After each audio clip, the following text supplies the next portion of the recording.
Essa é mais uma obra do canal Universo Vivo. Digite @Universo Vivo no YouTube e se inscreva no canal para não perder nenhum conteúdo novo. Subconsciente, tendência voltada para a vida. Mais de 90% da vida mental do homem é subconsciente. Se não usamos esse poder maravilhoso, condenamo-nos a viver dentro de limites muito estreitos.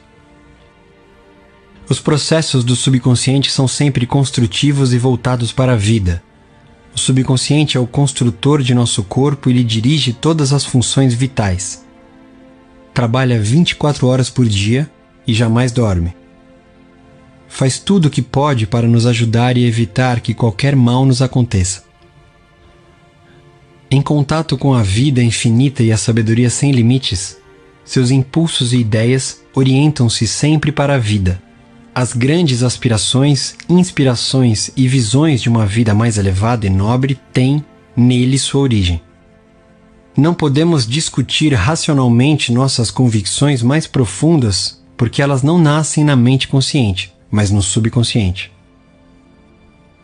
O subconsciente fala-nos em intuições, impulsos, palpites, insinuações, ânsias e ideias. Está sempre nos dizendo para nos elevarmos, transcendermos, crescermos, avançarmos, nos aventurarmos e escalarmos maiores alturas. A ânsia de amar, de salvar a vida de outrem, provém das profundidades do subconsciente. Durante o grande terremoto e incêndio em São Francisco, em 18 de abril de 1906, por exemplo, inválidos e aleijados recolhidos ao leito durante longo tempo levantaram-se e praticaram prodígios de bravura e resistência. Neles aflorou o desejo intenso de, qualquer que fosse o perigo, salvar outras vidas, e o subconsciente respondeu-lhes, dando-lhes as forças de que necessitavam. Grandes artistas, músicos, poetas, oradores, escritores sintonizam com o subconsciente e dele recebem estímulo e inspiração. Robert Louis Stevenson costumava, antes de dormir, encarregar o subconsciente de bolar histórias enquanto dormia, e formou o hábito de lhe pedir que concebesse uma boa história vendável quando caía o saldo de sua conta corrente. Segundo Stevenson, a inteligência da mente mais profunda lhe dava a história, episódio por episódio, como se fosse uma novela. Esse fato demonstra que a mente subconsciente pode, por nosso intermédio, falar em termos nobres e sábios sobre os quais a mente consciente nada sabe. Em muitas ocasiões, Mark Twain confessou que jamais trabalhou na vida. Todo o seu humor e as histórias notáveis foram resultado de sua capacidade de obter acesso ao tesouro inesgotável do subconsciente. Como o corpo retrata o funcionamento da mente? A interação entre as mentes consciente e subconsciente requer uma reciprocidade semelhante entre os correspondentes sistemas nervosos. O sistema cérebro-espinhal, ou voluntário, é o órgão da mente consciente. O sistema nervoso autônomo desempenha idêntico papel no que interessa ao subconsciente. O sistema voluntário é o canal pelo qual captamos e percebemos conscientemente o que os sentidos físicos nos trazem. E por meio dele, exercemos controle voluntário sobre os movimentos do corpo. O centro de controle desse sistema localiza-se no córtex cerebral. O sistema nervoso autônomo, às vezes, chamado de involuntário, tem centros de atividade em outras partes do cérebro, incluindo o cerebelo, o tronco cerebral e a amígdala cerebral. Esses órgãos têm conexões próprias com os grandes sistemas do corpo e lhes controlam as funções vitais, mesmo quando a percepção consciente está ausente. Os dois sistemas podem trabalhar separados ou em sincronia. Quando a percepção de um perigo chega ao centro de comutação do cerebelo, mensagens são enviadas ao córtex e à amígdala cerebral do subconsciente. A capacidade de defesa do indivíduo pode começar a reagir antes mesmo de o perigo ser notado e avaliado pelo consciente. Uma maneira simples de focalizar a interação mental e física é compreender que a mente consciente capta uma ideia que é traduzida em uma série correspondente de impulsos elétricos no sistema nervoso voluntário. Este, por seu lado, liga uma corrente semelhante no sistema autônomo, passando dessa maneira a ideia à mente subconsciente, que é o instrumento criativo. E é dessa maneira que pensamentos se transformam em atos. Todo pensamento elaborado pelo consciente e aceito como verdade é enviado pelo córtex aos demais órgãos do cérebro que embasam o subconsciente, a fim de ser transformado em nossa carne e manifestado como realidade em nosso mundo. Há uma inteligência encarregada de zelar pelo corpo. Quando estudamos o sistema celular e a estrutura dos órgãos, tais como olhos, ouvidos, coração, fígado, bexiga, etc., descobrimos que eles consistem em grupos de células, que por sua vez formam a inteligência coletiva que lhes permite funcionar em conjunto. Eles recebem ordens e executam-nas de forma dedutiva, atendendo a uma sugestão da mente mestra, o subconsciente. Um estudo cuidadoso de organismos unicelulares mostra-nos o que acontece em nosso corpo complexo. Embora não possua órgãos, o organismo unicelular ainda assim fornece prova de ação e reação mental, ao desempenhar as funções básicas de movimento, alimentação, assimilação e eliminação. Muitos dizem que há uma inteligência que cuidará de nosso corpo se a deixarmos agir. Em certo sentido, isso é verdade. O problema é que a mente consciente interfere sempre com sua prova sensorial baseada em aparências. Disso resulta o poder das falsas crenças, medos e meras opiniões. Quando medos, falsas crenças e moldes negativos de pensamento são levados a produzir uma impressão no subconsciente, por meio de condicionamento psicológico e emocional, ao subconsciente não resta alternativa a não ser agir de acordo com as especificações da planta arquitetônica que lhe é oferecida. O subconsciente trabalha ininterruptamente para o bem geral. O eu subjetivo existente em todos nós trabalha sem descanso para o bem geral, refletindo o princípio inato de harmonia residente em todas as coisas. A mente subconsciente tem vontade própria e é, incontestavelmente, real. Funciona dia e noite, quer queiramos ou não. É a construtora de nosso corpo, embora não possamos ver, ouvir ou sentir coisa alguma enquanto ela o constrói. É um processo que se desenvolve em silêncio. O subconsciente é dotado de uma vida própria que sempre se volta para a harmonia, a saúde e a paz. A norma divina nele operante busca expressar-se através do homem em todas as ocasiões.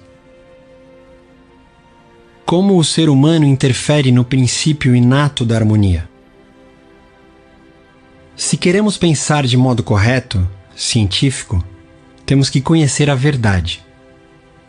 Ou como diz o versículo, conhecereis a verdade e a verdade vos libertará, João, capítulo 8, versículo 32. Conhecer a verdade significa estar em harmonia com a inteligência e poder infinitos da mente subconsciente, que sempre se move na direção da vida. Todos os pensamentos e atos desarmônicos, sejam motivados por ignorância ou intencionais, resultarão em discórdia e limitações de todos os tipos. A ciência nos diz que construímos um novo corpo a cada 11 meses, de modo que, do ponto de vista físico, temos na verdade apenas 11 meses de idade. Se reintroduzirmos defeitos no corpo através de medo, raiva, ciúme e má vontade, só temos que culpar a nós mesmos. Somos a soma total de nossos pensamentos. Podemos nos recusar a abrigar pensamentos e imagens negativas. Se queremos afastar a escuridão, acendemos uma luz. Para combater o frio, usamos aquecimento. A maneira de eliminar o pensamento negativo consiste em substituí-lo por bons pensamentos. Afirme o bom e o mal desaparecerá. Porque é normal ser sadio, cheio de vida, forte e é normal ser doente. O recém-nascido normal é inteiramente sadio. Todos os órgãos funcionam com perfeição. Esse é o estado natural e temos o dever de nos manter sadios, cheios de energia, fortes. O instinto de autoconservação é o mais forte da natureza humana e constitui a verdade inerente mais poderosa, sempre presente, sempre em ação. Todos os pensamentos, ideias e crenças terão que funcionar necessariamente com potência máxima quando estiverem em harmonia com o princípio inato de vida existente em nós e que sempre procura preservar-nos e proteger-nos em todos os sentidos. Segue-se dessas palavras que a condição normal pode ser restabelecida com maior facilidade e certeza do que condições anormais podem ser induzidas. É anormal adoecer. O estado de doença simplesmente significa que você está combatendo a vida e abrigando pensamentos negativos. A lei da vida é a do crescimento. Toda a natureza dá testemunho da operação dessa lei ao expressar-se silenciosa e ininterruptamente pelo crescimento. Onde há crescimento e manifestação, forçosamente há vida. Onde há vida, precisa haver harmonia. E onde há harmonia, há saúde perfeita. Se seus pensamentos estão em harmonia com o princípio criador da mente subconsciente, você sintoniza simultaneamente o princípio inato da harmonia. Se remoe pensamentos que se chocam com o princípio da harmonia, eles se agarram a você, fustigam-no, enchem-no de preocupações e, finalmente, geram doença. Se insistir neles, provavelmente provocarão a morte. Na cura da doença, temos que aumentar a entrada e distribuição das forças vitais do subconsciente através de todos os nossos sistemas. Isso pode ser feito eliminando o medo, a preocupação, o ciúme, o ódio e todos os demais pensamentos destrutivos. Esses pensamentos tendem a danificar e destruir nervos e glândulas, tecido corporal que controla a eliminação de todo material de refúgio e mantém o organismo em estado de pureza. A cura da doença de Pote. A doença de Pote, ou infecção tuberculosa da coluna, era antigamente um flagelo para crianças. Uma delas, Frederick Elias Andrew, de Indianápolis, Indiana, contraiu a doença, que o transformou em uma criança torta, incapaz de andar e que era obrigada a arrastar-se sobre as mãos e os joelhos. Os médicos consideraram o caso incurável. Andrew recusou-se a aceitar tal veredito. Começou a rezar. Formulou sua própria afirmação, repetindo-a inúmeras vezes por dia e absorvendo mentalmente as qualidades de que necessitava. Eu sou completo, perfeito, forte, poderoso, amoroso, harmonioso e feliz. Essa prece era a última coisa que pronunciava antes de ir dormir à noite e a primeira pela manhã. Orava também pelos outros, enviando-lhes pensamentos de amor e saúde. Tal atitude mental e maneira de orar voltou-lhe multiplicada muitas vezes. Fé e perseverança geraram enormes dividendos. Quando pensamentos de medo, raiva, ciúme ou inveja lhe ocupavam a atenção, imediatamente acionava na mente a força contrária da afirmação. A mente subconsciente respondeu de acordo com a natureza de seus pensamentos habituais. Ele se transformou em um homem forte, espigado, bem proporcionado. E é esse o sentido da afirmação que encontramos na Bíblia. Vai, a tua fé te salvou. Marcos, capítulo 10, versículo 52.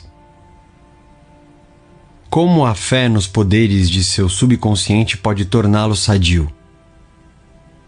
Um jovem que foi assistir a uma de minhas palestras sobre o poder de cura da mente subconsciente tinha problemas de visão.